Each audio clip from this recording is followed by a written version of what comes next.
The other side of her breakthrough. What the testimonials don't tell you. What the world saw was her walking away, calm, certain, composed, a woman choosing herself. But behind the curtain, a family was left broken. I was her husband.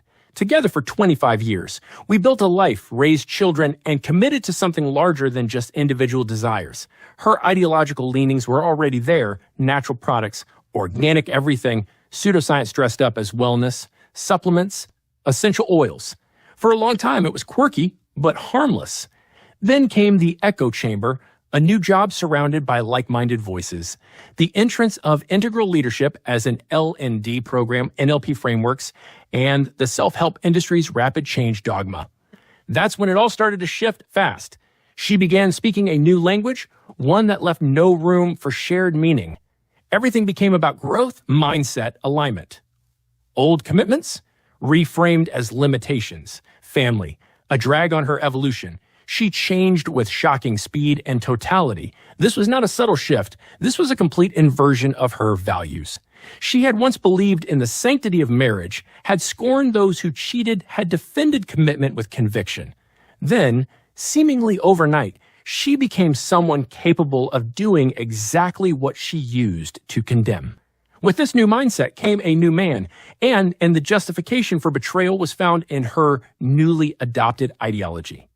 As the axis of change model in neurosemantics suggests, high achievers often don't know they need change. And when change comes, it happens rapidly, decisively, and without warning.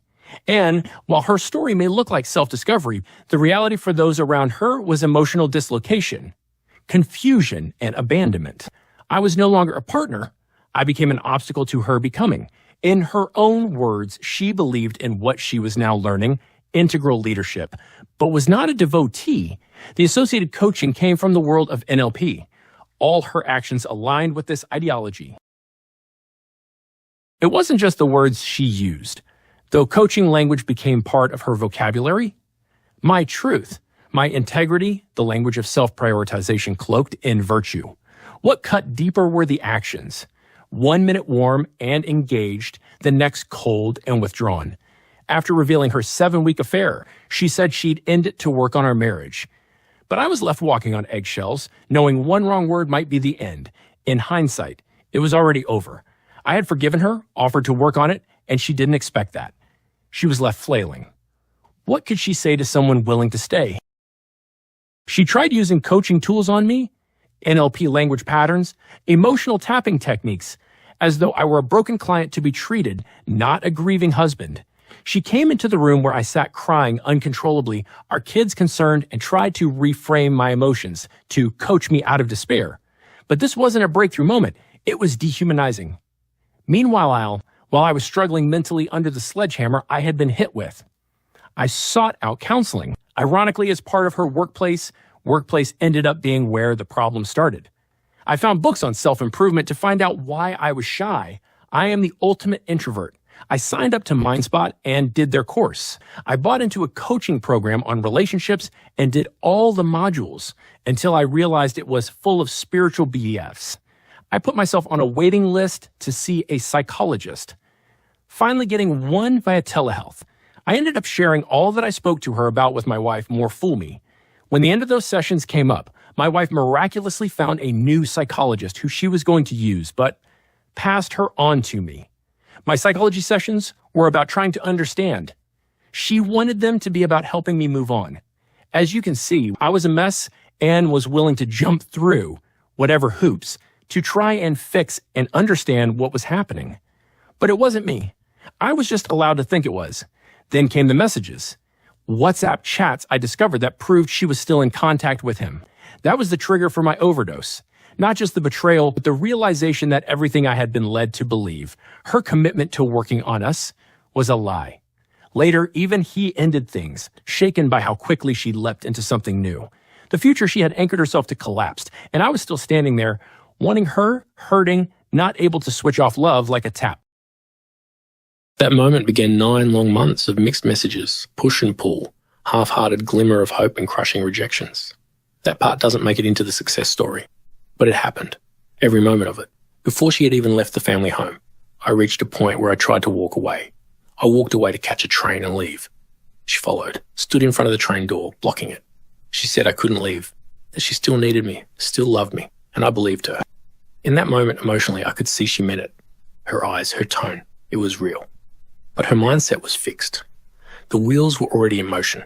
She wanted both, the emotional security of being needed and the psychological freedom to leave. That contradiction, that inner split, was devastating. It wasn't closure. It was another cruel layer of confusion.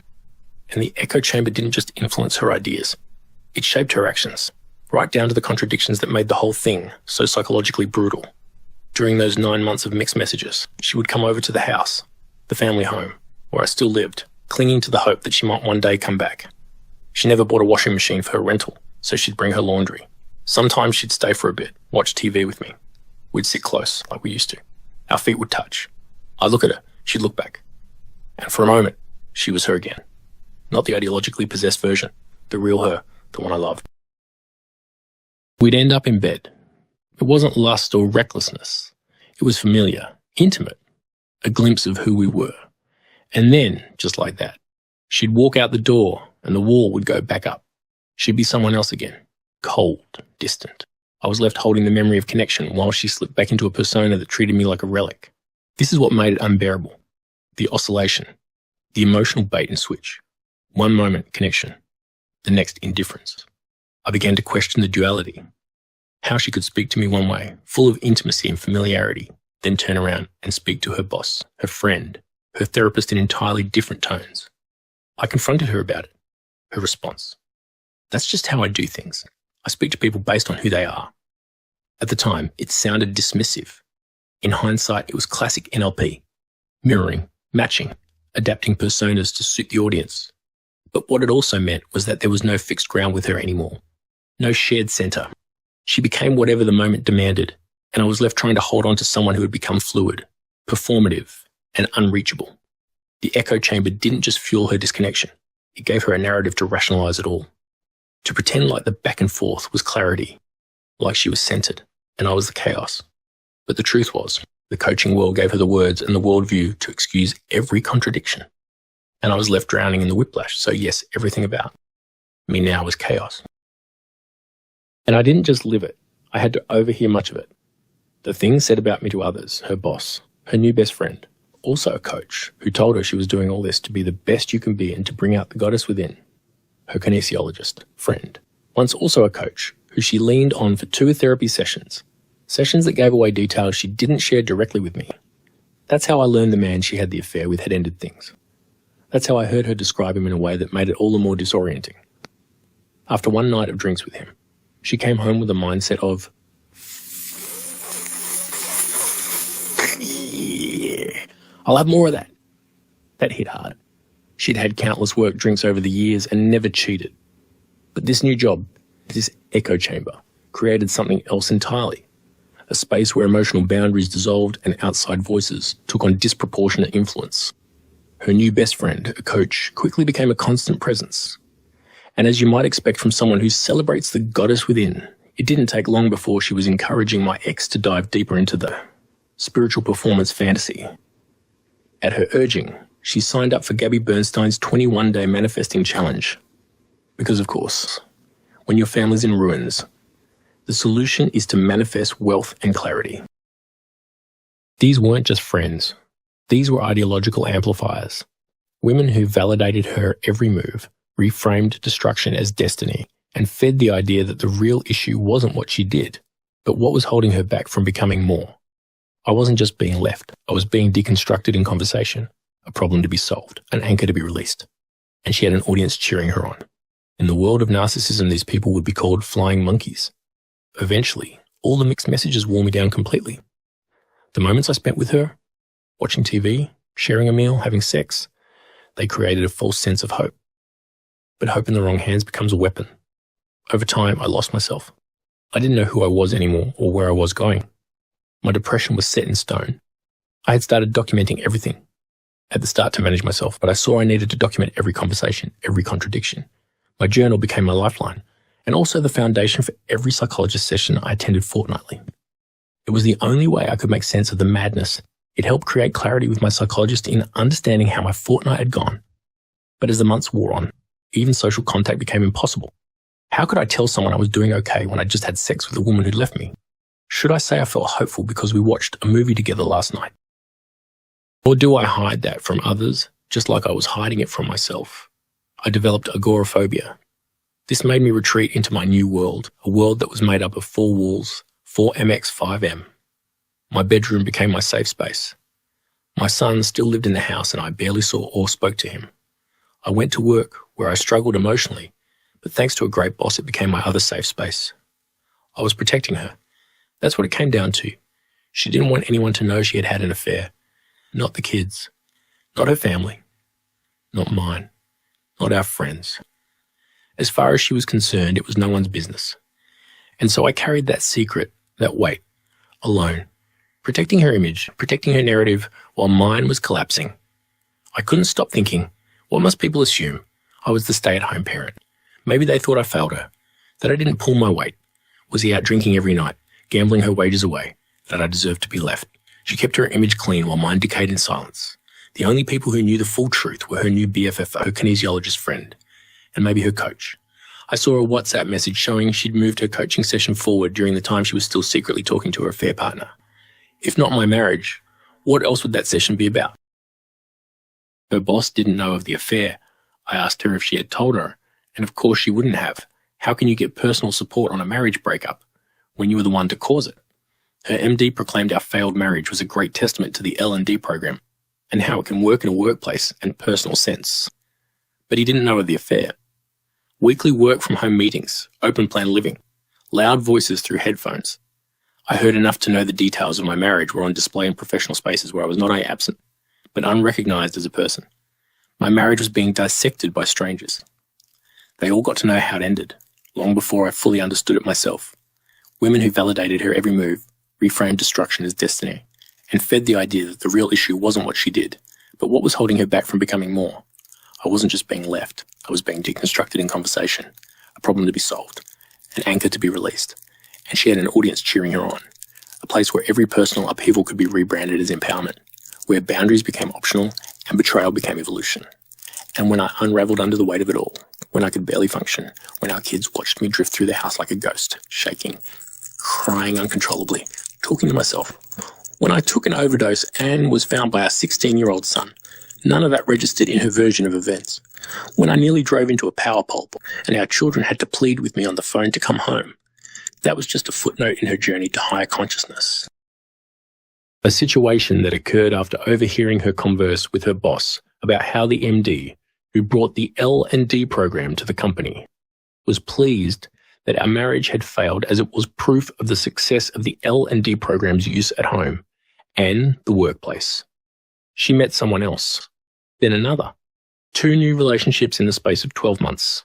Still, she was never questioned, because the industry around her doesn't interrogate the consequences of transformation. It only celebrates the glow up. But here's what no testimonial ever says. Our children were there through all of it. They saw their father collapse, mentally and emotionally. They witnessed instability, desperation, hopelessness. They saw the very worst of me, not because I lacked strength, but because the foundation I stood on was ripped away without warning. The pain, the confusion, the betrayal, it passed through me and into them. And they will carry that whether or not anyone in the coaching world chooses to acknowledge it. What no one wants to admit is this. Rapid change, when driven by ideology, can devastate lives. The coaching world rarely, if ever, considers the impact on loved ones. It rewards disconnection, justifies betrayal, and gives spiritual permission to walk away from anyone who reflects a former self. And when those left behind fall apart, it's framed as further proof that they were holding the client back.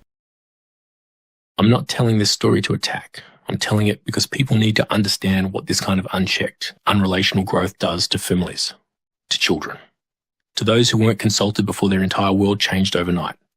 This isn't bitterness. This is survival and truth. She would say she still had feelings for me, especially in those private, intimate moments. She said she would always love me, that no matter what, we would always be a family. On our first Christmas in this new broken shape, she came to spend the day with us at the family home. I told her this would be our last Christmas together. She insisted otherwise. We'll always be a family, she said. On her 50th birthday, I created a photo montage for her. Memories of us.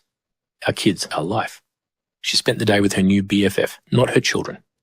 We had an awkward lunch, the kind where you pretend something's still there, but no, deep down it's fading. 3 months later, she finally pulled off the Band-Aid and stopped coming over. But the emotional tether wasn't fully cut. One day, after I dropped our son off at sport, I got a call on the drive home. Do you have a vegetable peeler? Of all the people she could have called, her BFF, her landlord upstairs, she called me. And I went. Of course I did. Because that was the role I had been trained into, the one who shows up. Even for something as small, some might say insignificant, as a peeler. But it wasn't insignificant to me. It was another reminder that she still had me on the hook, and I was still hoping. This new best friend, who also at some point described us as a mismatch. Yet 10 years earlier, when I helped her out with her website, I was described quite differently. At a time of suffering agoraphobia. I was asked by my son to present him with his grand final jersey as he was selected to referee his first senior grand final. It took a week of fear and pain before I agreed. Then on the day, I spent 45 minutes sitting in the car unable to get out in fear of being in front of a group. Forcing myself to go, for the sake of my son. The first person I see is my ex and her best friend. I quickly raced away to find my son before I lost the courage to do this one small thing for him. What should have been a joyous, proud moment turned into a cry fest and grief. I present the jersey, give him a hug, and ran out of the stadium. 25 years in a marriage. Earlier claiming she no longer believes in long-term relationships and doesn't need a man in her life. 2 months later, she was in a new relationship. The following Christmas, I sent her a card with a small chocolate in it via our sons. I got silence back. On my 60th birthday later that year, I got silence again. No message. Nothing. I did, though, get a phone call. Only a few months since that Band-Aid removal. We needed to now speak and look to split our assets. Also was 12 months almost to the day since I first tried to commit suicide. Even in my depressive, agoraphobic state, I knew then she was with someone new. I wasn't wrong. 4 months later, she's taking him to meet her family. At the same time, her father goes from being supportive of me to dismissing me. She moves in with him. It took her 18 months to send me a message to say she was now in a new relationship. Not just that, but with them now going to my son's sporting events, I should look to be an adult about things for the sake of the kids. Neither the speed of the affair nor the way she raced into this last relationship are what you would consider natural having been through the previous 12 months. This is the danger of coaching and echo chambers playing in the world of other people's mindsets, other people's lives. This is the nature of a real testimonial of change, not the curated quotes or the emotional high of a program's final day, but this, the long, cold aftermath. The ghosting of someone who was once your world months prior, and she would have been upset if I didn't consider her my world now with the rewriting of history. She thinks no one should be anyone's world. The rewriting of a shared life with the help of a belief system that lets people walk away and call it integrity. Here is the thing though. 3 months prior to the affair, I was worthy. I was loved. I was her rock in life. There were no obvious signs.